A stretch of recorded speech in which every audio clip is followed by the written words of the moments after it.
Hi, I'm Ben Ferguson, and welcome to your Amac Weekly News. First up, the Biden administration moves the COVID vaccine goalposts again.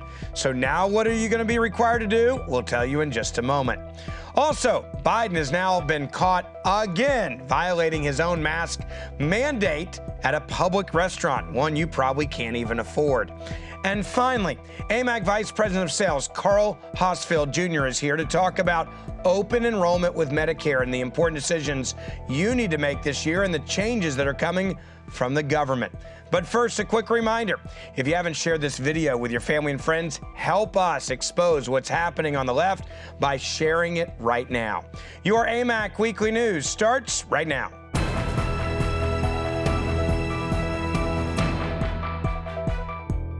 So every American now should be asking themselves one question. What does a mandate when it comes to vaccines really even mean? Does a mandate mean that if I get 2 vaccine shots and I'm considered fully vaccinated, well, then am I in compliance with the mandates? Now, you may be saying, of course, not exactly. What happens if they keep moving the goalpost by telling you that you have to get a booster shot in order to be in compliance? Well, as this debate is now heating up, we're seeing more and more people being forced to quit their jobs or being fired because they're not complying with the, quote, vaccine mandate. Yeah, they're moving the goalposts. A group of people on the front line are our police officers, our firefighters, nurses, automobile manufacturers, engineers, and more. And the results have been terrible. Cities are already struggling to keep up with the rising crime that they are suffering, especially in liberal cities that are anti-cop.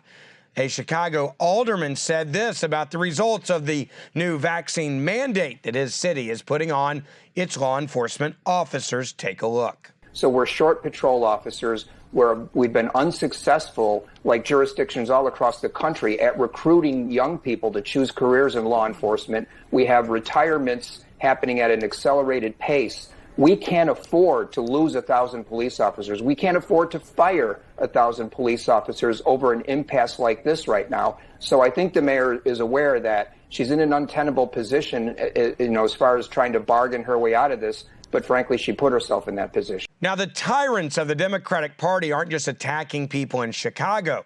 This is actually happening all over the country. I want you to take a look at a shocking picture. Former Washington State Patrol troopers that have all been fired for not getting the vaccine shot, the jab. Well, this last week, there were some that said, we're going to stand up for you. I want you to look at this. These are the hats and the boots placed by former troopers in honor of the 74 Washington State troopers that were fired on Tuesday over the Washington State governor's vaccine mandate. It's not only impacting those already employed, but this ridiculous mandate craze is spreading across the nation. And it's also preventing people from even being able to get a job. I'm not kidding. Fox's Tucker Carlson laid all of this out on his show this week. ResumeBuilder.com found that 33% of hiring managers would, quote, automatically eliminate resumes that don't include a COVID-19 vaccination status statement. 69% of hiring managers said they are, quote, more likely to hire someone who's already been vaccinated against COVID-19. Is this legal? Can you do this in America? What about your circumcision status? I mean, what's the limit to asking people about the details of their health history? Serious question. You heard that correctly. Now, if you or your friends or your family members look for a new job, you have to put your COVID vaccination status on your application. This is clearly a violation of your rights, your medical rights, but Democrats don't care about your rights. As long as you just comply, they'll treat you with kindness. And if you don't, they want you to basically live under a bridge. Since when did your vaccination status become part of your resume? Well, this is all happening under the regime of Joe Biden. Yes, we are losing frontline workers and law enforcement. And all of this because the left cares more about controlling you than actually giving you protection from law enforcement. Now, you may be asking yourself this question. What does the Biden administration have to say in response to all this? White House Press Secretary Jen Psaki had a lot to say about people that don't comply. All these other problems, terror, murder, robberies, kidnappings, is there any concern that if police forces shrink or if the size of the ready military force shrinks, that the United States or localities may not be equipped properly to deal with Peter, that? more than 700,000 people have died of COVID. Again, it was the #1 cause of death among police departments and police officers. It's something that we should take seriously. Departments are trying to save people in their departments, people who work for them. We support that effort, and there's been success across the country in that regard. Just to be clear, not a single answer in all of that nonsense other than an attempt to convince Americans that the government knows best when it comes to your health decisions. Whether or not you choose to receive the vaccine, it's not up to the government to make that decision for you. It's a violation of your rights. It's also not up to the government to force you to continue getting booster shots until you meet their newly defined criteria of what fully vaccinated even means. Look, it's time for us to fight back. It's time for us to stand up for our freedoms. It's time for us to lawyer up and organize.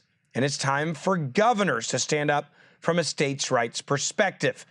I will give credit. In the past week, you've had 2 governors in Texas and Florida that have said, you're not going to have vaccine mandates in our states. We're going to protect the freedom of the people, no matter what the Biden administration, let me say that again, no matter what the Biden regime has to say about it. There's a lot of suffering happening in this country right now. There's suffering when you put gas in your car. There's suffering when you go grocery shopping. There's suffering when you're just trying to buy Christmas presents for your kids and grandkids. Well, the country's employees are also suffering at the hands of the Biden administration as well. Americans are losing jobs and losing employment opportunities, all because the left believes they have the right to control every health choice you make. Now, while President Biden and his cronies are destroying lives, the president himself is actually refusing to follow his own guidelines. I want you to take a look at this video of him going to a Michelin star restaurant, you know, a restaurant that many Americans couldn't afford. And I want you to look at him and the First Lady. Yes, they are in a restaurant, and they are actually in that restaurant without a face mask on, walking through the restaurant without a face mask on. They're violating the ordinance in Washington, D.C. You may ask yourself this question, where's the backlash on this, right? Nowhere. In fact, the mainstream media and his own administration continue to cover for him. Here is what Jen Psaki had to say on his behalf, which, by the way, is a total lie. Well, I think what we were referring to is a photo of them walking out of a restaurant after they had eaten, masks in hand, where they had not yet put them back on yet. So I would say, of course, there are moments when we all don't put masks back on as quickly as we should. But I don't think we should lose the forest through the trees here, and that our objective here is to get more people vaccinated, make sure that that schools and companies around the country can put in place requirements to save more lives and keep people safer, and not overly focus on moments in time that don't reflect overarching policy. It was not just exiting the restaurant, though. He was walking through the restaurant with no mask on. There is a carve out for people under 2 or people who are actively eating or drinking. So I'm just curious why the president was doing this. I think I just addressed it, Peter. I want to be clear. I call the Biden presidency the Biden regime, and I call them tyrants because this is exactly what tyrants do.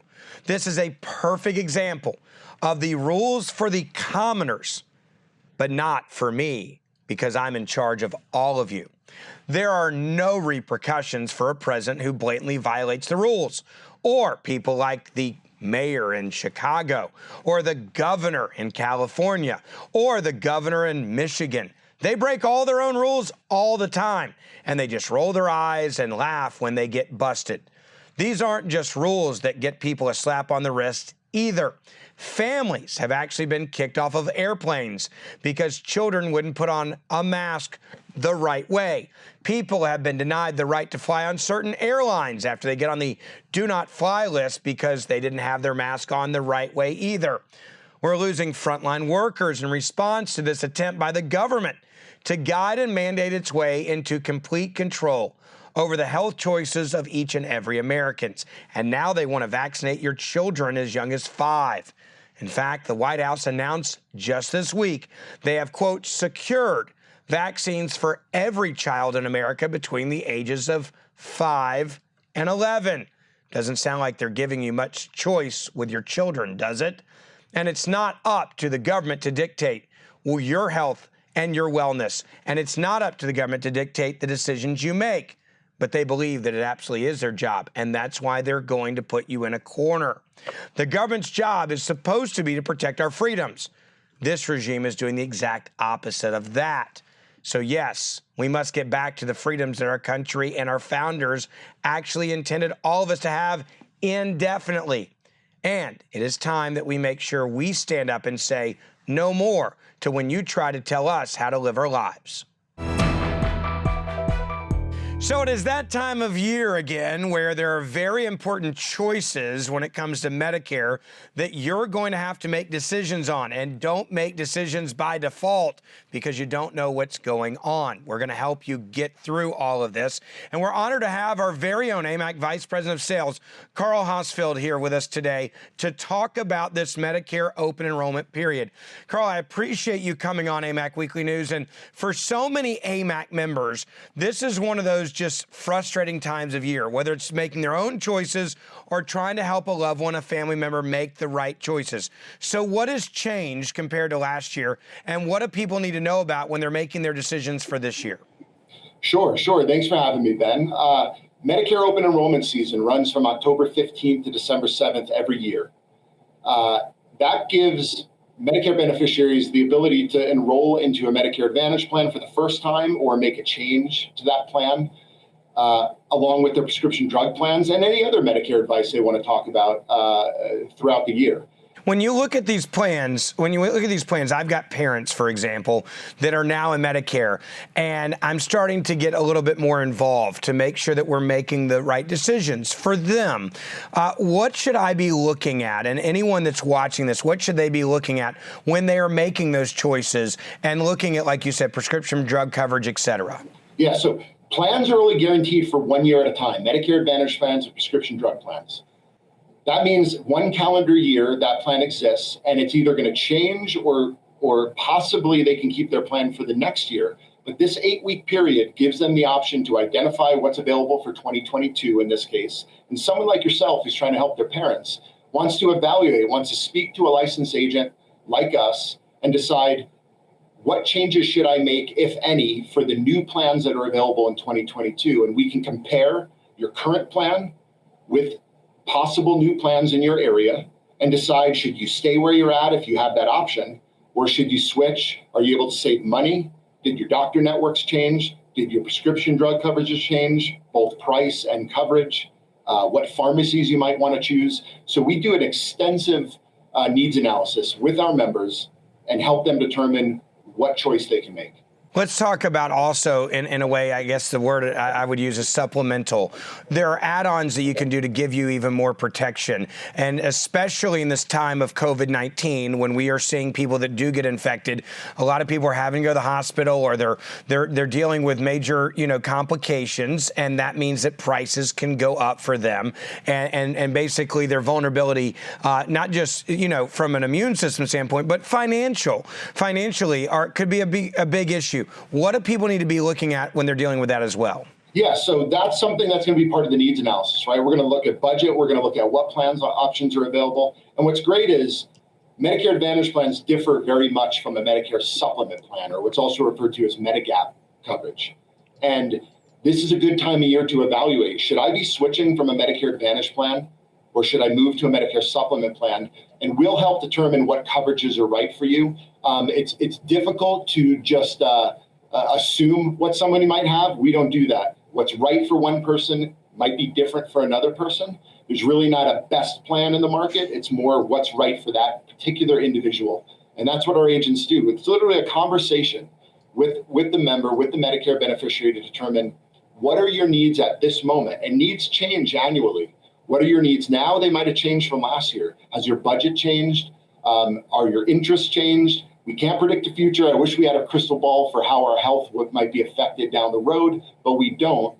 But a lot of people, especially our AMAC members, are really on top of what's happening in the news, what's happening in Medicare, and they want to take charge and control of their health. And that's what we're there to help them to do. We're going to put up information at the bottom of the screen right now so that you know how to get in touch with Carl and his team. But specifically for people that are watching this right now, they're going to be asking the same question that I just mentioned. How do I get in touch with you guys? Who do I call? And what do I say?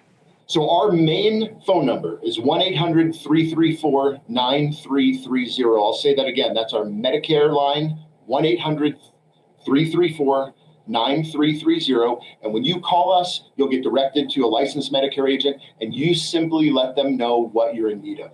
So it is important that everybody knows that you do not have to be an AMAC member for us to help you. If you're a member or not, you call us, you call our Medicare team, we will help you and take care of your needs. And the cost is free to you. We provide a free service. Whether you use us or do all the research on your own, we highly suggest that you use a licensed expert in Medicare, and we will take care of you. It's so important, and that's something that I love about what we do here is you don't have to be an AMAC member for us to help you. So if you have family or friends or loved ones, yes, it's a great benefit for AMAC members. But if someone needs help, this is exactly what you guys do each and every day. You help people. You don't have to be an AMAC member to use this phone number and to get this advice from you guys and your team. Again, that number's up at the bottom of the screen. If they want to go online as well, where do they find out more info from you as well? www.amac.us. Okay, if I could say one more thing, Ben, that will be helpful to everybody, just so they're not afraid or they understand how this works. You can look for your Medicare insurance on your own. You can enroll into plans on your own. You can do all the research on your own. But using an agent like ourselves, your AMAC agent is free to you. The price is not going to be any different whether you do all that work on your own or you let us do the work for you. So I highly suggest that if you're out there needing Medicare help, you use a licensed professional and expert in Medicare to help you with that. I really appreciate you coming on and giving people this advice. And like you said, it doesn't cost you anything to make that phone call and to pick the right plans for you and your family. And if you're helping a loved one go through this, you can also call as well. Thanks, man, for all you're doing and your team and the hard work you guys are doing to help so many members right now. And we really appreciate it. Thank you. That's it for this edition of your AMAC Weekly News. Quick reminder, if you haven't joined AMAC or renewed your AMAC membership, make sure you do it right now. Not only do you get these incredible benefits we've just been talking about, you'll also get the AMAC magazine as well. And most importantly, AMAC represents you and more than 2 million other conservatives each and every day, not just on Capitol Hill, but all over the country and state legislatures as well that are fighting back. So make sure that you join or renew today. I'm Ben Ferguson, and I'll see you back next week for our next episode.